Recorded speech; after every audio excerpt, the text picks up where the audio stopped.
Thank you. We're delighted to be here today. So I thought we would start by sharing a little bit about EECA. The Energy Efficiency and Conservation Authority of New Zealand is a Crown entity established under the Energy Efficiency and Conservation Act 2000 to encourage and promote and support the uptake of energy efficiency, energy conservation, and the use of renewable sources of energy in New Zealand. This mandate provides us with the authorising environment to work with a wide range of stakeholders and customers as we transition to a low carbon economy. And this is some of our strategic focus areas that you can see here on the screen. The New Zealand Energy Scenarios TimesNZ 2.0 project has demonstrated the best attributes of collaboration between government and industry coming together to identify ways of addressing climate change through efficient use of energy by bringing together global best practice through our partnership with the Paul Scherrer Institute and our relationship with the global ETSAP community, and local knowledge through our partnership with the Business New Zealand Energy Council.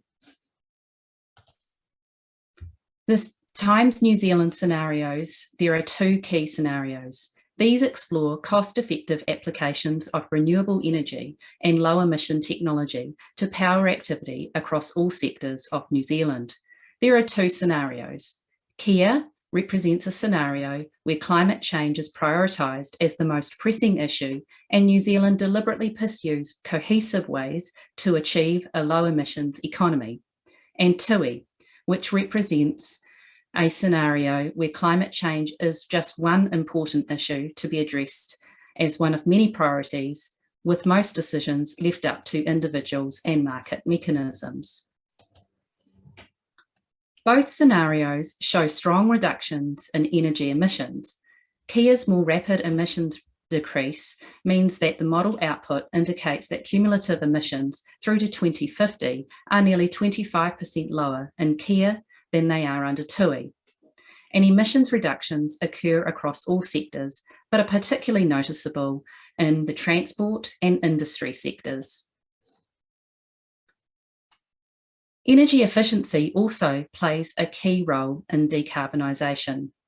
Both scenarios see a transition of road transport fleets from being almost completely fossil fueled to being almost completely electric in the light vehicle space. Kia by 2050 and TUI by 2055. And there is a similar scenario in the heavy trucks as well. More efficient use of energy plays a big role in reducing emissions, in particular through the use of different technologies such as heat pumps and electric vehicles.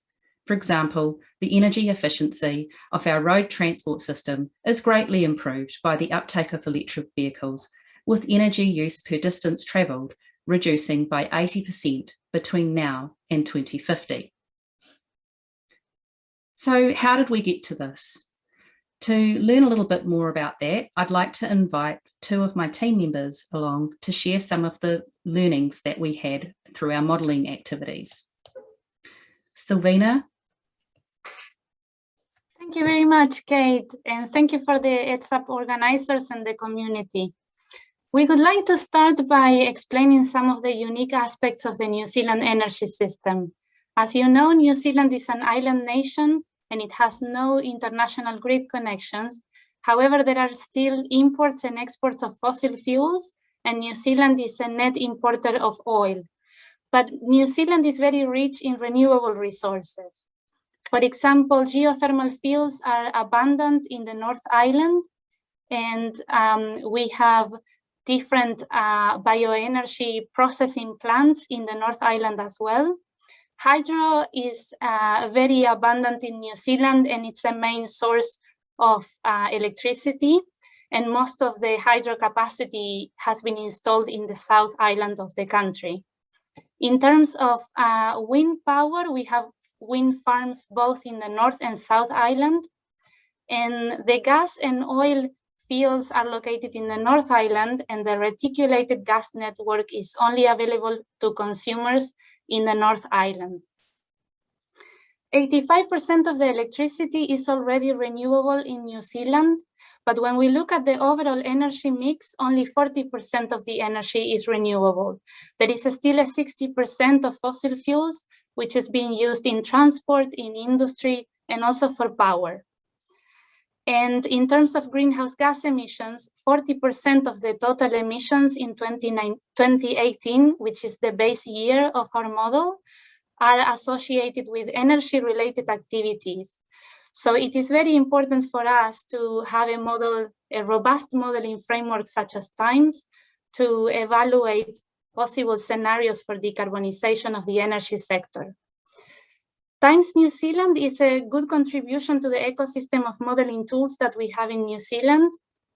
And this is the first time that EECA has been involved in modeling of this type. In the next slide, we are showing our modeling structure.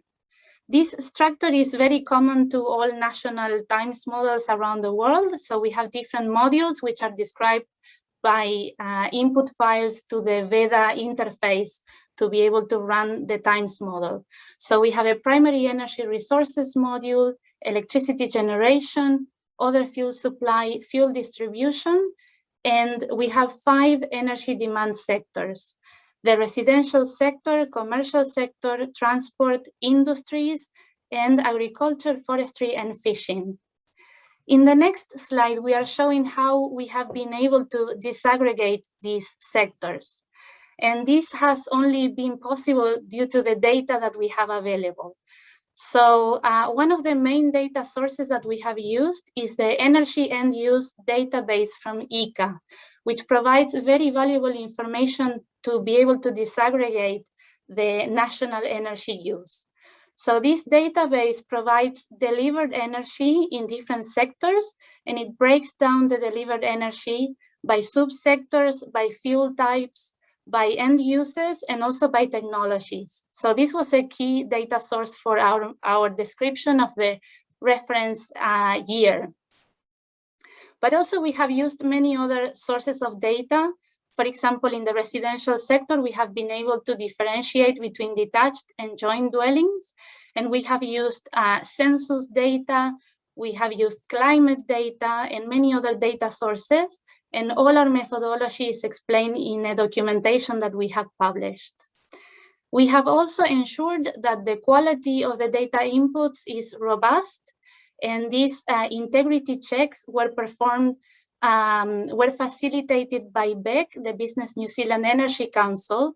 So together with BEC, we have been able to engage with over 60 industries and field experts in New Zealand who have reviewed all our data inputs. So we are very confident about the quality of our data.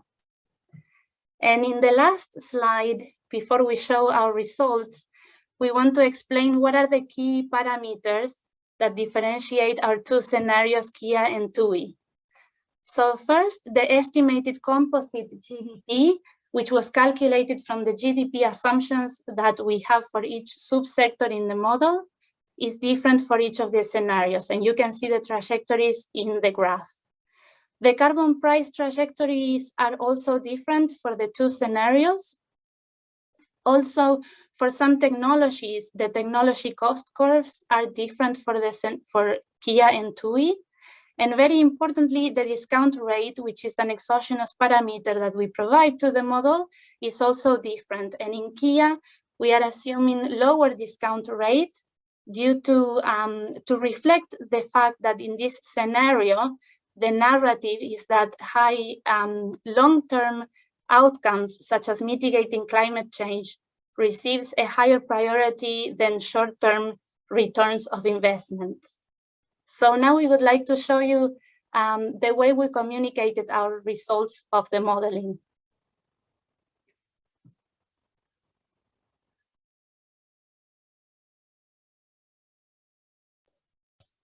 So I'd just like to introduce Chiraag Ishwar, another member of our modelling team here at EECA, and he will do a demonstration of our data visualization tool. Cool. Hey everyone, can you see that? Yeah, okay, cool. So this data visualization app is almost entirely data-driven, taking the times outputs, and was developed in R-Shiny.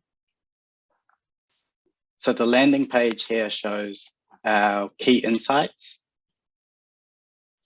and our main assumptions. There's also functionality to be able to download all the graphs, either as a PNG image, a PDF document, or the data itself. So having a deeper dive into the data through the Data Explorer. So here we can look at results for all the different sectors and plot by fuels or plot by technologies.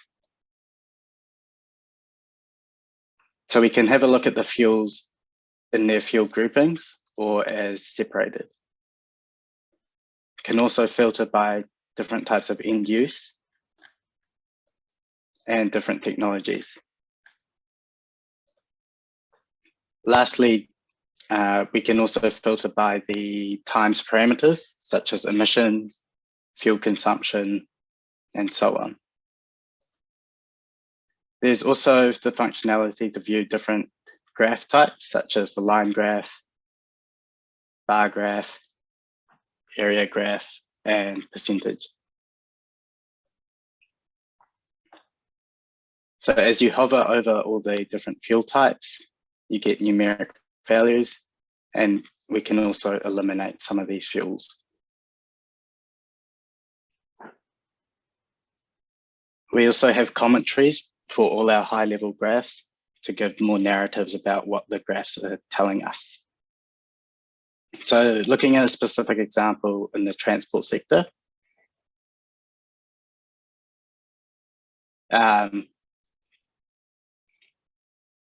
so the light fleet results.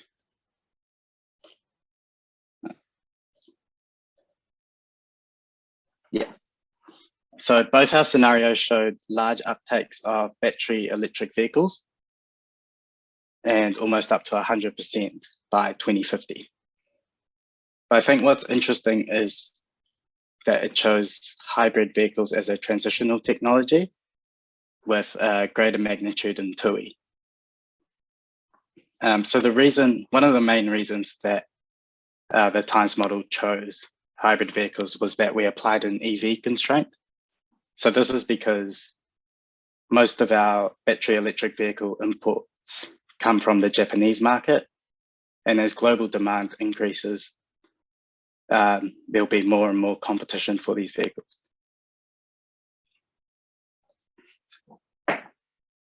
So lastly, we'll have a look at the residential space heating sector.